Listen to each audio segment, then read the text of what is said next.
Numa suave tarde de verão, encontramos Antony Beevor, historiador britânico que nos apresenta a grande história tal como é vista pela gente comum. Autor de Stalingrado, Berlim e o Dia D, Beevor traz até nós a tremenda destruição da Segunda Guerra Mundial, assim como a persistente humanidade de soldados e civis.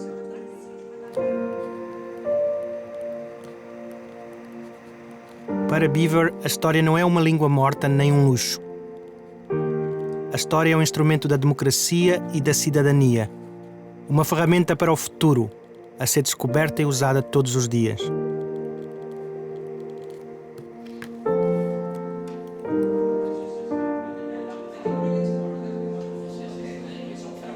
Educado na Real Academia Militar de Sandhurst, Beevor serviu 5 anos como oficial do Exército Britânico.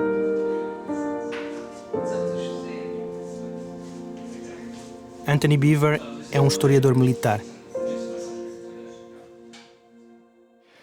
Armies, to most people's surprise, are not the cold calculating machines that they often think. They have to, if they're going to be any use, they have to have a certain emotional intelligence. And this may sound strange. What they need to do is to help soldiers cope with tragedy, the death of comrades, and things like that.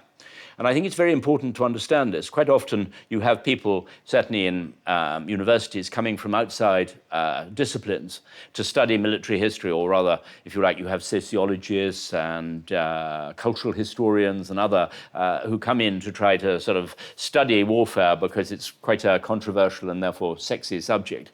But if they don't make a real effort to understand armies from the inside, from the emotional aspects and reactions of ordinary soldiers, then they're going to make big mistakes in analysis. And I can give, various examples of this. The vital thing, though, is to see how they deal, again, as I say, with tragedy, the very fact of the ceremonial, which is deals with burial, with the firing of the rifles over the grave, with the trumpets and so forth. It's a very cathartic effect, and it helps soldiers come to terms with the death of their comrades.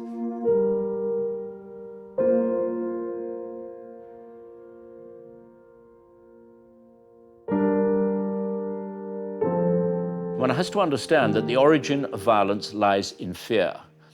People say that, drill is mindless.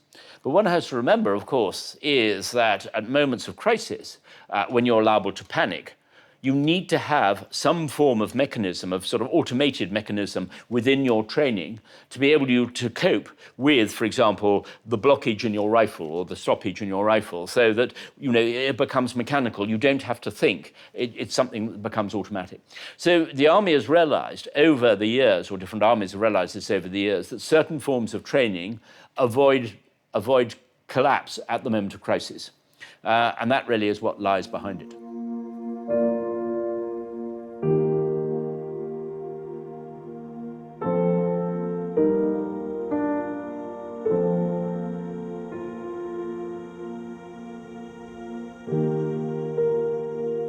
What do people fight for? Country, freedom, family? What makes people fight like this? You can never generalize. I think one of the most important lessons that one got from the Second World War was that you cannot caricature people, you cannot generalize. They all have their own particular reasons, and that one has to understand and explore. Now, when it's a question of, say, fighting in the front line, soldiers tend to fight because of their fear of letting down their friends, their comrades, their small family group, if you like, of soldiers.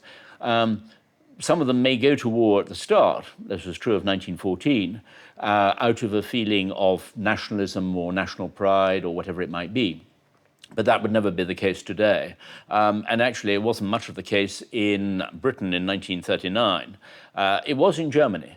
And certainly in the Soviet Union, yes, when Germany invaded the Soviet Union, then obviously the vast number of volunteers for the Red Army came forward because they were outraged by the attack, and Stalin realized that this patriotism was not very not very communist, it wasn't very socialist in that particular sense. It was, therefore, not an ideology, it was an old-fashioned visceral patriotism. And that is why he called it the Great Patriotic War, in reference back to the Patriotic War of 1812. Many people thought they were fighting the World War II so that there would not be another war. There was sometimes this feeling, and that disappeared in a sense. Now we know that war will be with us. I think that is absolutely true. Remember that the First World War was known as the war to end wars. It didn't. We had, even between the First World War and the Second World War, there were numerous conflicts. They, in fact, formed part of what one might describe as an international civil war. The Spanish Civil War was a war by proxy, but also was a form of international civil war between left and right.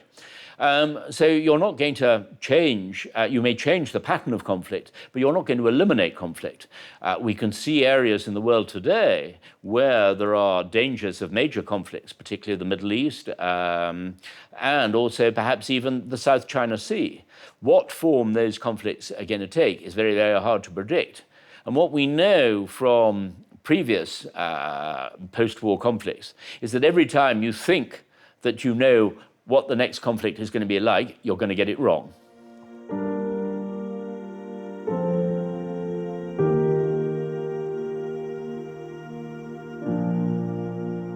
The shadow of all wars, I think, is large and broad, and what is interesting, it's not very encouraging, but I think what is interesting is that wars have always accelerated technology.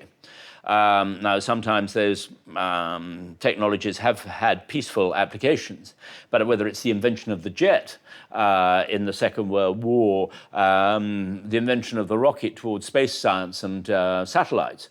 I mean, you know, where would we be if it hadn't been for sort of, say, Werner von Braun and the V2 rocket or whatever, which was smashing London? You know, nowadays, what about our satellite telephones? So one has to take those aspects of the horrors of war, which actually can then be, should we say, useful plowshares rather than swords in the future. But also you've got to see the way that the form of warfare which is developed during that particular period has completely oppressed the whole of human nature and created a form of almost slavery in terms of mentality because of the centralized control which war demands. Now, it took a long time for Europe to redevelop democracy in the wake of the Second World War. I mean, centralized control in Britain meant that war socialism continued for a very, very long time after the Second World War, until suddenly society could gradually prosper and open up.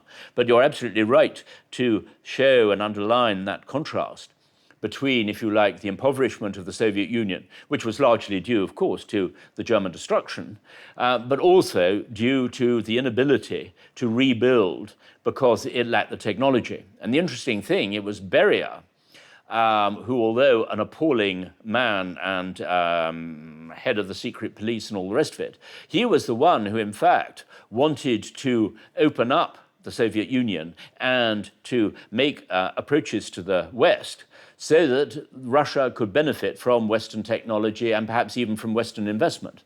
Now, that was regarded as far too challenging and dangerous, and that's why Beria was arrested and then shot.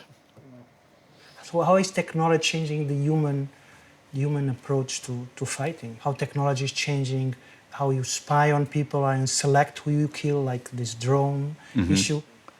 I think that there is a huge influence from technological advance in that particular way, and you're quite right to mention drones. I mean, one can say the advantage of drones is they're a lot more accurate than, say, the bombing of the Second World War, where thousands of civilians who had nothing to do whenever the target got killed. Obviously, the civilians are still killed by drones, but far fewer than before. The moral question of drones is another matter about is this instant execution or is it a legitimate weapon of counterterrorism? But the real thing that has changed, and this was shown with the end of the Iraq War, was that in the past, military victory an overwhelming military victory meant the end of warfare. And this was the great mistake which the Americans made. They thought that the Iraqis would be just like the Germans or the Japanese in 1945, and that they would accept an American occupation, and that would be the end of conflict. But that was not the case at all. What we saw was, in fact, the opposite, was that however overwhelming the military victory was, the conflict carried on. It was asymmetrical warfare. So the old idea somehow that war, conventional war, could be a solution to a problem is no longer the case. That is the big change that we have seen in the course of the last, say, 70, 80 years.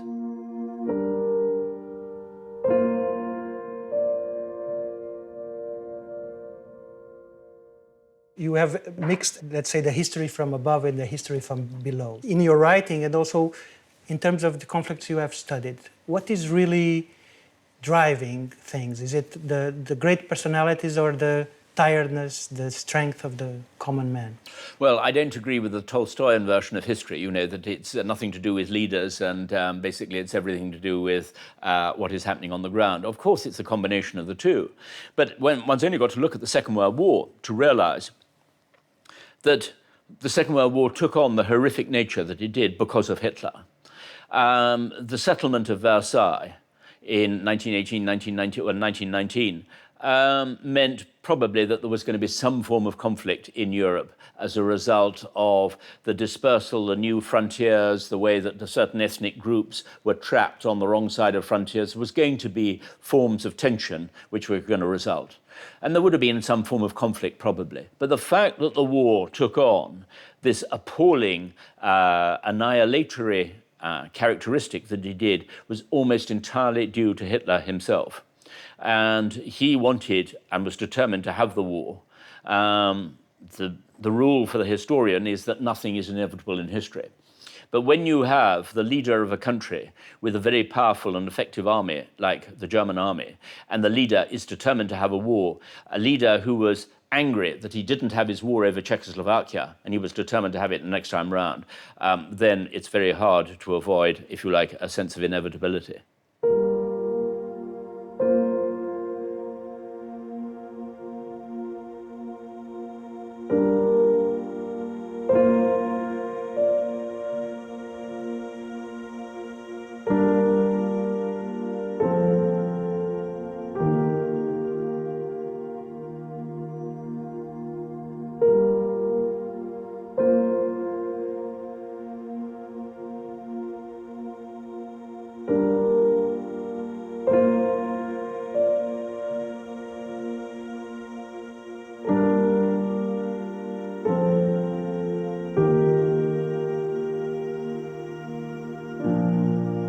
The other thing that you point in several of your books is how the war deals with the civilians or the other. How do we perceive the others in war and the other races, other cultures? Some of the violence that has been used in wars was used before with non-European peoples without much scandal.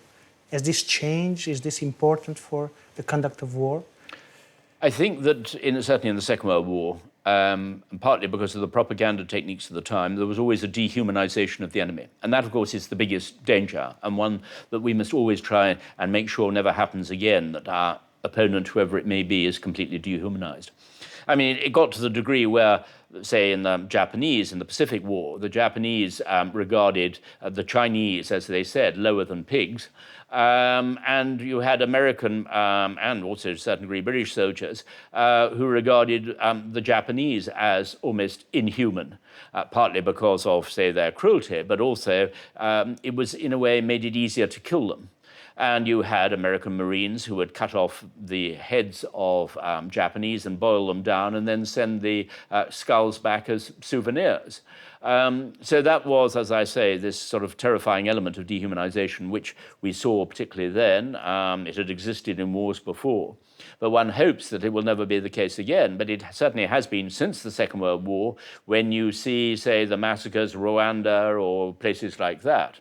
So I don't think it's gone away entirely, but I think that certainly in most advanced, developed countries, people realize that this is a terrible danger. But it goes back a long way in history. And we see by the language that is used in propaganda that it actually is a powerful and emotive way.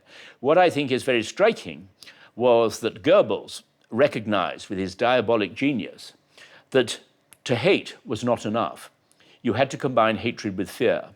And this was where German propaganda was so powerful when conditioning the soldiers advancing into Russia, that they basically both hated and feared the Bolshevik at the same time. And that was what enabled them to sort of dehumanize both not just the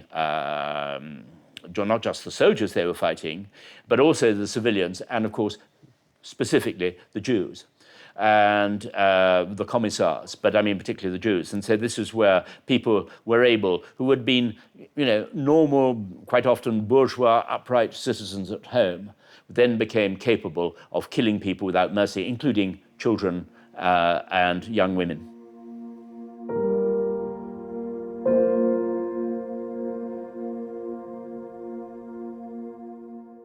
Many collective endeavors, human endeavors, fail. Mm-hmm. And yet, war is, in a sense, a collective endeavor where people do amazing things, amazing sacrifices. What do you think of that? I think that's absolutely true. You can see, if you like, the best and the worst of humankind in warfare. You will see, and this is again one of the reasons why I argue very strongly, that the Second World War shows that you can never generalize, you can never categorize. You will find cases of terrible sadism, of corruption, of all the worst human things, but you will also find cases of self-sacrifice and a phenomenal generosity. I mean, I remember in Stalingrad, one of the accounts which struck me so much was of Russian women, mothers, who had suffered themselves, who actually started rubbing the feet of German infantrymen because they had frostbite, because they hoped that some mother somewhere else would do the same for their son. So, that in many ways is completely counterintuitive. They would probably have been arrested by the NKVD for succor to the enemy. But I think that those moments of humanity, those moments of totally unpredictable generosity, human generosity, are underline this fact that you cannot generalize, but also they do show that despite the horrors of war, there are, thank God, redeeming moments, because otherwise one wouldn't be able to write about it. I mean, I would find it sort of, it's too appalling a subject otherwise.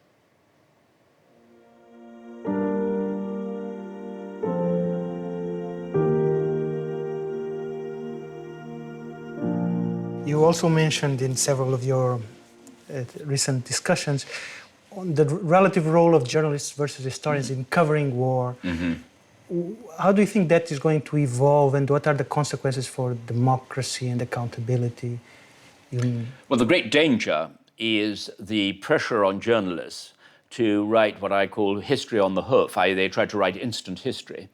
On recent conflicts, one's seen it. It didn't happen so much in the Second World War, but on recent wars, it started, for example, in the Falklands, the Malvinas, and it's certainly in the Iraq War and all the rest of it.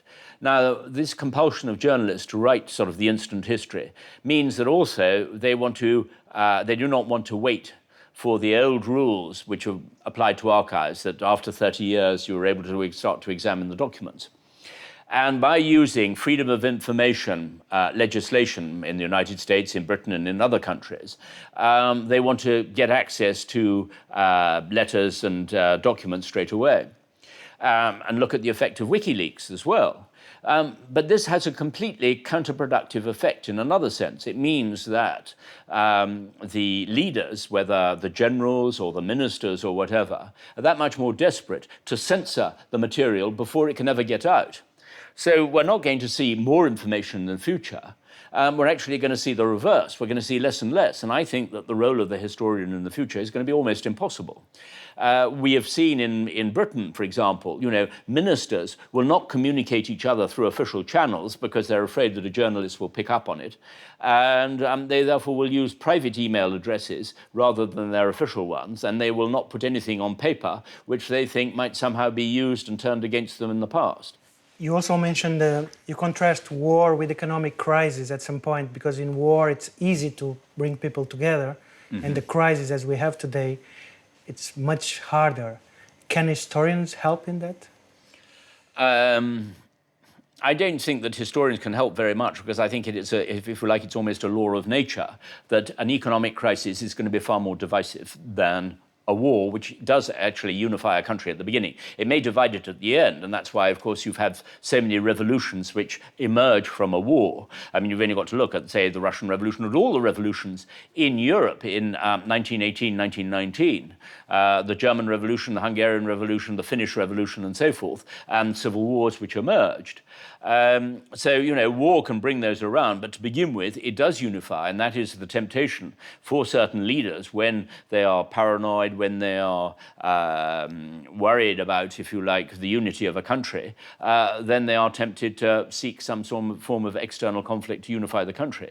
But, I mean, with the economic crisis, it is bound to be both divisive in terms of those who are going to suffer far more than others. And obviously, it's going to be far worse, particularly in the present economic crisis, that those who lose their jobs, that those in the poorer segments of society are bound to suffer more, because the basis of government spending is always going to be devoted towards the poorer sectors of society. And if that government spending is going to be cut, which is going to have to be cut, that is going to be the result. And so one sees the division. But what one is seeing also at the moment, of course, in the European Union, is one seeing a divisive effect between different countries within the European Union. And we may see a fault line. Now, where that fault line will go will be an interesting predictions, if you like. Will it be run down the River Rhine and then go across the Alps and, say, go south of Florence, as some people say, or will it actually go through Northern Europe and obviously exclude part of the Balkans as well? But we are going to see a certain division, I think, in Europe, not in political terms, but certainly, shall we say, in psychological terms. In June 1944, a young soldier surrendered to American paratroopers in the Allied invasion of Normandy. At first, his captors thought that he was Japanese, but he was in fact Korean. His name was Yang Kyung-jong. In 1938, at the age of 18, Yang had been forcibly conscripted by the Japanese into their Kwantung Army in Manchuria. A year later, he was captured by the Red Army after the Battle of Khalkhin-Gol and sent to a labor camp. The Soviet military authorities, at a moment of crisis in 1942, drafted him, along with thousands of other prisoners, into their forces. Then, early in 1943, he was taken prisoner by the German army at the Battle of Kharkov in Ukraine. In 1944, now in German uniform, he was sent to France to serve with an Ostbataillon, supposedly boosting the strength of the Atlantic Wall at the base of the Cotentin Peninsula, inland from Utah Beach. After time in a prison camp in Britain, he went to the United States, where he said nothing of his past. He settled there and finally died in Illinois in 1992.